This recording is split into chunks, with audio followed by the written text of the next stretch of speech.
Hello everyone. তো আমাদের বাড়িতে আজকে চিকেন রান্না হবে।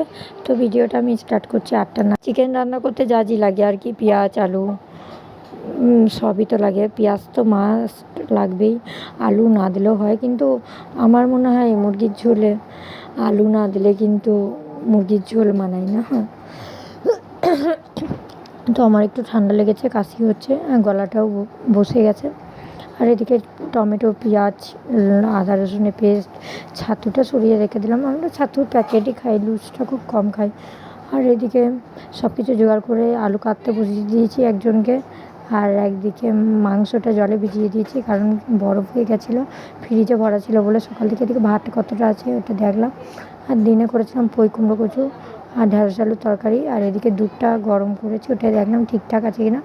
আমরা যার কাছে দুধ নিই গাইস, এত ভালো দুধ দেয়, মানে কিছু বলার নেই। মনে হয় ওর কাছেই বেস্ট দুধ। আর এদিকে অনুকূল ঠাকুরের আশ্রম পাশেই, আমাদের বাড়ির পাশেই। তো এখানে নাম সংকীর্তন হচ্ছে, তো পরে প্রসাদ আনবো।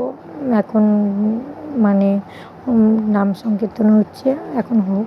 আমাদের বাড়ির পাশেই আশ্রম, আমরা খুবই মজা করি, সব কিছু অনুষ্ঠানে খাওয়াই। তারপর ঠাকুরের নাম নেওয়া হয়, ভোরের বেলায় ঠাকুরের নাম কীর্তন হয়। আর অনুকূল ঠাকুরের আশ্রম।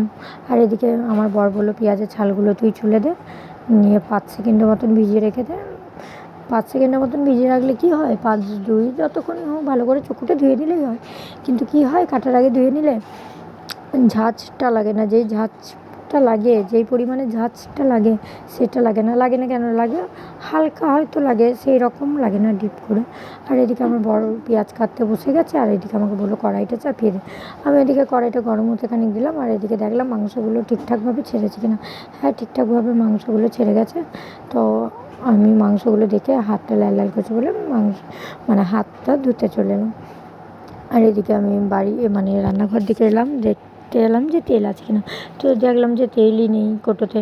তো আমি গ্যাসটা আবার সঙ্গে সঙ্গে বন্ধ করে বরকে বললাম যে কী করবো, তেল নেই। ও বললো সাদা তেল আছে, তাহলে সাদা তেলটা বার কর, নিয়ে মিক্স করে রান্না কর। আর এদিকে তো পরে লাত খাচ্ছে, আমাকে বললো সাদা তেল আর সর্ষে তেল মিক্স করে রাঁধলে নাকি টেস্ট হয়।